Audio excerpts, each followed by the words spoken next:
Assalamu alaikum wa rahmatullahi wa barakatuh, and welcome to the Sacred Man Experience podcast. I am your host, Imran Muhammad.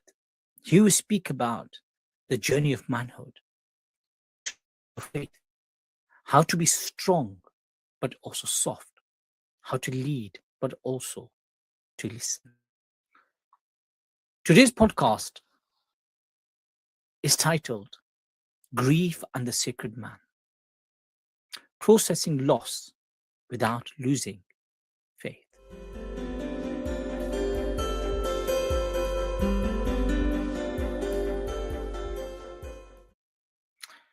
The unspoken weight. I want to speak to the man who is holding it all together. Yes, I want to speak to you.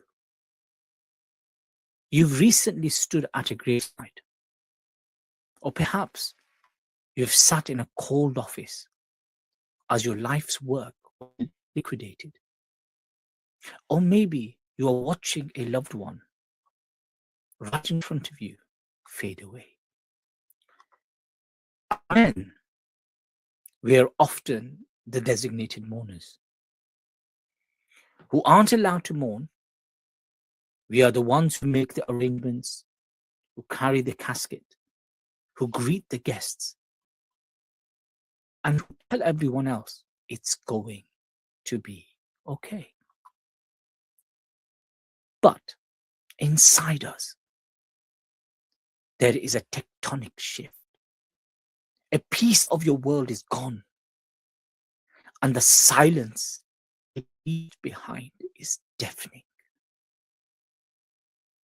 The danger for the high achiever is that he treats grief like a problem to be solved, or a deadline to be met, or tries to fix your sadness by continuously working harder. Grief is not a task. It is a sacred experience.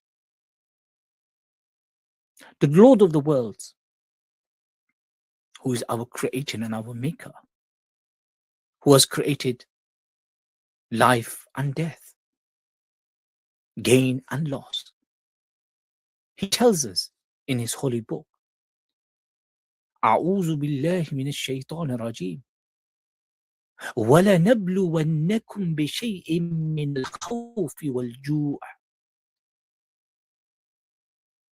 And we will surely test you with something of fear and hunger. وَنَقْصٍ مِّنَ الْأَمْوَالِ وَالْأَنفُسِ وَالثَّمَرَاتِ وَبَشِّرِ الصَّابِرِينَ. Loss of wealth and lives and fruits, but give good tidings to the ones who are patient. Surah Al-Baqarah, Surah number 2, verse number 155. Today, we learn how to grieve like a sacred man. Yes, to grieve, but as sacred men, with broken hearts, but unshakable souls.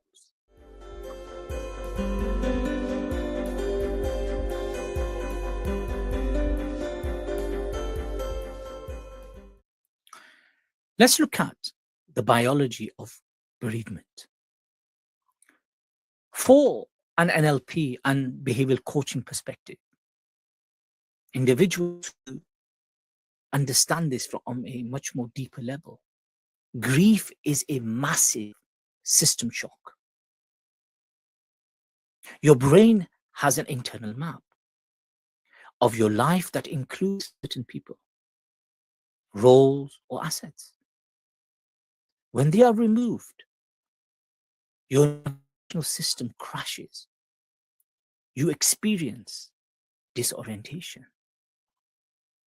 Many men fall into the trap of emotional suppression. In neuralistic programming, we know that energy cannot be destroyed, only transferred. If you suppress the grief, it doesn't go away. No, it doesn't. It just records itself as chronic back pain, anger, or executive burnout. We use timeline therapy concepts here. You're likely stuck in a loop of loss, constantly looking back at the submodalities of what has taken to heal. We don't want to forget, but we need to reassociate with the meaning of the person or the dream rather than just the absence of them. We use something called reframing. Grief is the price of love. If you don't love, you won't feel grief. And if you didn't love, you wouldn't grieve. We want to move you from the victim state of why did this happen to me, to the observer state. What is this loss calling me to become? We are building an internal sanctuary where you can sit with the pain without being consumed by it.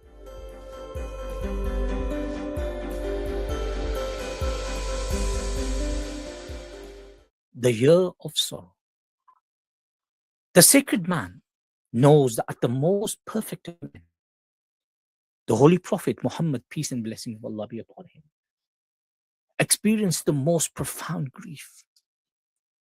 He lost his parents, his grandparents, his grandfather, his wife Khadija, may Allah be pleased with her, his uncle Abu Talib, and all of his children except one during his lifetime. The year he lost his wife and his protector is known in our history as Aam al-Huzn, the year of sorrow. He, peace and blessings be upon him, did not pretend it didn't hurt. In fact, he wept. The beloved of Allah, the Holy Prophet upon him said, إِنَّمَا الصَّبْرُ إِنَّ الصَّدْ إِنَّ الصَّبْرُ إِنَّ الصَّدْمَةِ الْأُولَى. Patience is only at the first stroke of a calamity. Imam Zahid al-Balkhi, the great math, and the one who has worked extensively and given us the deep understanding of cognitive behavior therapy, explained that sorrow, which is huzn, is the natural ailment of the soul. But if it turns into despair, yas, it becomes a sickness. Ibn al-Qayyim tells us that the heart is like a vessel. It must be emptied of the temporary to be filled with the eternal. When we say, Inna lillahi wa inna ilayhi raji'un, indeed we belong to God, to Allah, and indeed to Him we will return. Surah Al-Baqarah, 2nd Surah, verse number 156. We are not saying these words. No. We are performing a metaphysical realignment. Oh, yes, we are. We are admitting that we never owned what we lost. It was alone. The sacred experience of grief is the realization that everything, our wealth, our parents, our very lives, is flowing back to its source. Grief is the soul's way of longing for the hereafter, the akhirah, where there is no separation.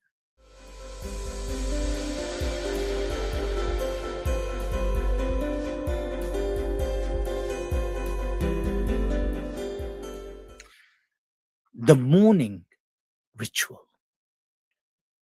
My brothers, let the weight down for a moment. Here is your sacred man protocol. How to deal with this grief, how to deal with this pain, what to do, and how to shift and interrupt your patterns. Protocol number 1, the sacred release. Find a place where you are completely alone. The car, the woods, or a locked room. Allow yourself 15 minutes of unfiltered grief. Cry, shout, or just sit in the heavy silence. Do not judge it. This interrupts the suppression cycle and prevents the energy from turning into illness. I work with men who have been incarcerated, men who have done wrong, done crime, and they are doing time behind closed gates. Their liberty has been taken away from them. One of the greatest difficult aspects of that experience of these men is when someone dies and they lose someone, and there's a great calamity that befalls them, is how they behave in that environment. There's been too many men which I had to inform as a chaplain, as a support mechanism, as a support worker, a pastoral worker, pastoral support for that person, to inform him, your mother has died, your father has died, your child has died, your partner has died, or any other loss that has taken place. And the most difficult part of it for me is the one who doesn't react, who doesn't express, who doesn't shed even one tear from his eyes. Because now I don't know what he's going to do. There is no interrupt that has taken place in this particular circle. So I would work with that person. I would make sure that security or support is around that person, that the person does not react suddenly because of the pain that they have received. But because the cultures and the communities that we are from, many times we are forced to behave in a way which is not natural to us. So the first step of your protocol is very significant. To create this interrupt is highly important, this pattern interrupt within yourself. This sacred release is highly significant. The moment you release, healing starts. Let me give you step 2 of your protocol. The legacy action, the anchor itself. Instead of focusing on the loss, focus on the value the person or thing brought to you. If you lost your father, a father who's generous, perform an act of generosity in his name today.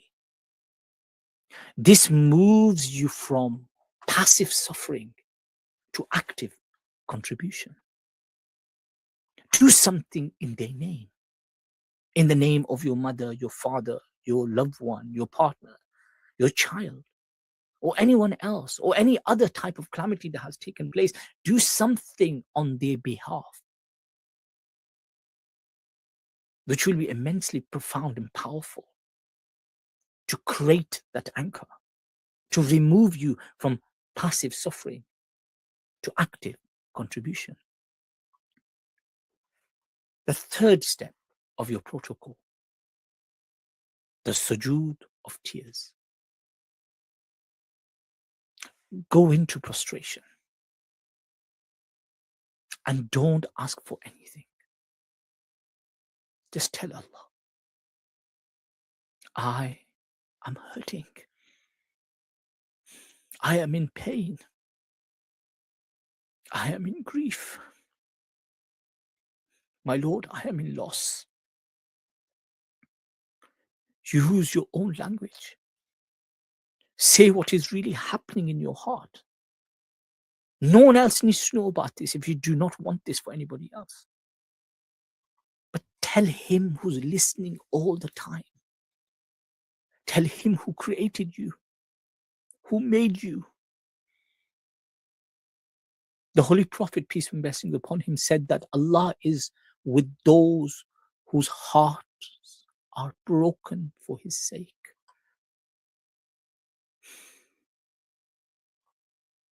Step 4 of the protocol,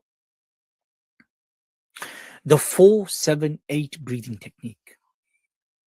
Let me give you that. The 4-7-8 breathing technique.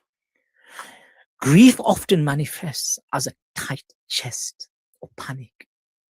Use this breath to regulate your nervous system. Inhale 4 seconds. Hold 7 seconds. Exhale 8 seconds. It signals to your brain, I am safe, even in this pain. Let me give you that again. This particular technique is really powerful. It regulates your system. It calms your internal panic and pain and worry. Inhale 4 seconds. Hold 7 seconds. And exhale 8 seconds.